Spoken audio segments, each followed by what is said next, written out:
Okay, good afternoon. My name is Jay. I would like to introduce you to the Champion 402 Lancer, or better known as the Twin Champ. Years ago when I was a child, I saw a picture of one of these and I thought it was just so fascinating that you could have a Champ, like a Ronca Champ, but have two engines. So I bought this just over a year ago from Pennsylvania and flew it out to Wyoming, where we are now. And this was restored by a gentleman in Florida down at Spruce Creek in, I think, 97, I believe it was completed. And then for years it sat before I bought it, for about 11 years. And then I bought it, flew it back, and then did a lot of work on it just to spruce it up. So it's got two Continental 0200-A engines. They each produce 100 horsepower, and as you can see, there's no shortage of drag. So we have the standard struts from the Citabria or Champ line here, and same with the, I don't know what the technical word is for these struts here. But then they're like, okay, well, we need to make it tricycle gear, so they just bolted a giant gear from the bottom of the spar here, plus a brace, and then did that on both sides. Changed the nose into, this is a fiberglass section here, which inside we have the battery and the linkages for the nose wheel steering. And then in the back, there's even more drag with these flying wires. On the regular Citabria or the Champ, it'll just have one set, but this has two sets. And I think the tail is a little bit longer, or taller. There's also a rudder trim and aileron trim on the other side. So, unfortunately, it's the performance is lacking, I have to say, and regrettably, that's the reason I'm selling it. It seemed like a great idea at the time, but as soon as I got up to, our field elevation is 6,200 feet, and like right now, it's a very pleasant day, and the density altitude's over 8,000 feet, so it's lacking in the performance. It needs at least 50 horsepower more, I'd say. So I wish they had used maybe a 0235, which they had talked about years ago, but they stuck with 100 horse, I think, for low cost, which they obtain. It's very inexpensive to fly, and probably the cheapest twin out there. But and it'd be great at sea level or closer to sea level. So the performance has been described as like a pair of Cessna 150s flying in formation. There were only 26 built. They were almost all in 1963, and I think there a couple were delivered as 1964 models. But right now I believe there are only 4 left that are airworthy. This is serial number 13. I also have serial number 22 in my garage that needs to be restored. So the one unique thing is it has wing flaps too. And we can go to the cockpit. The layout of the cockpit is really fascinating. And I think it's really fun to fly. You have to kind of rethink a couple things. So obviously you have to have 2 of everything because of the engines. Let me grab these checklists and a couple pieces here. So the setup is almost exactly the same as a Citabria of that year, except you have the throttles and all the engine controls are overhead. So you have the carb heat, throttle, mixture, and there are dual controls except for the carb heat, which the instructor who would sit in the back, he would be able to reach that. You have to be, sometimes I find myself, because I used to own a Citabria, using the trim levers like a throttle. I at least reach down there and like, oh, wait, it's overhead throttles. So the trim levers have dual trim levers. One's for the elevator and one's for the rudder. And one of the fascinating things is there's a stick in the back, just like a Citabria would have, but in the front there's a yoke. I think the idea was to teach the students how to fly a big airplane. So there's also, well, this one has some traditional gauges, and this isn't actually completely original.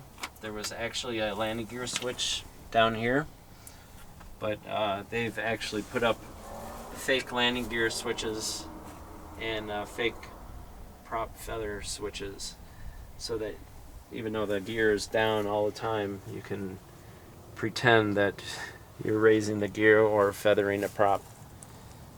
The single engine performance is not good. Even the book says, I believe single engine performance on a standard day, the book says 2,000 feet.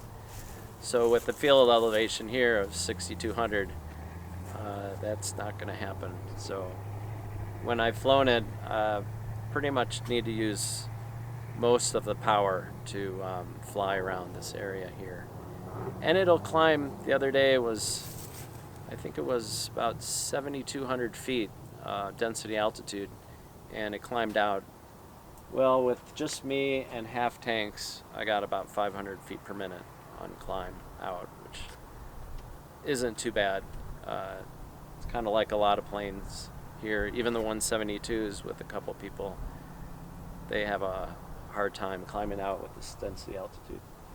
But let me show you the switches above here, also in the back.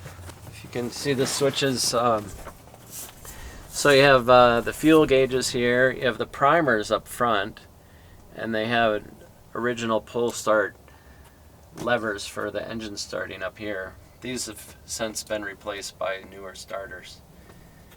And the magneto switches are here. A couple of Grimes lights for the instrument. And I don't know if you can get over here, but they have all the switches, which I thought it was really a good idea to have. Every time they have a switch, they'll have a circuit breaker. So if you see that the landing light's not working, oh, the circuit breaker is right next to the landing light switch.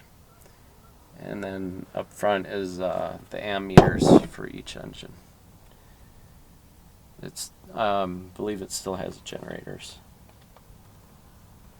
And then obviously the just real basic instruments, but one for each engine.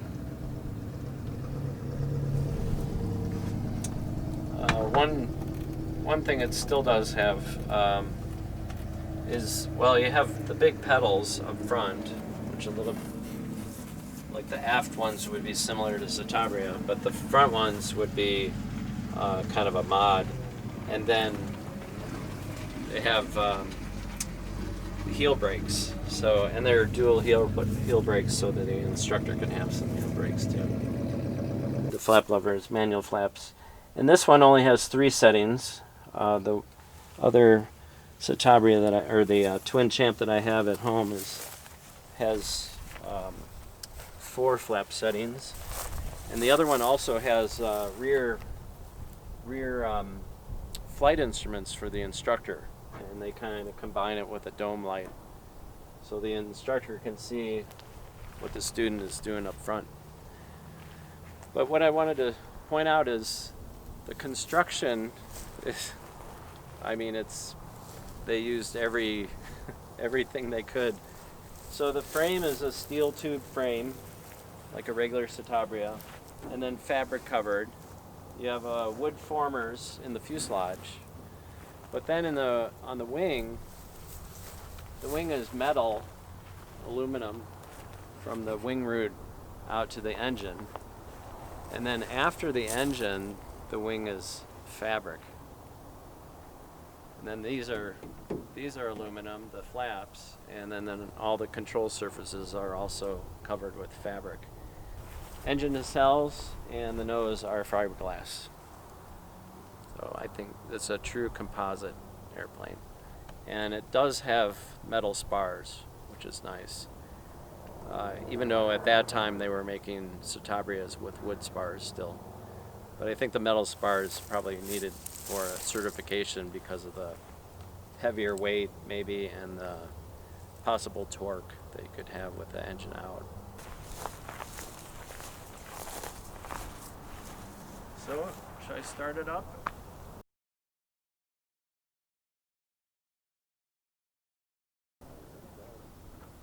Clear, prop.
Having Kelly do something. And she was like blubbing, and then I said I couldn't hear her, so she said okay. Okay, tomorrow we fly.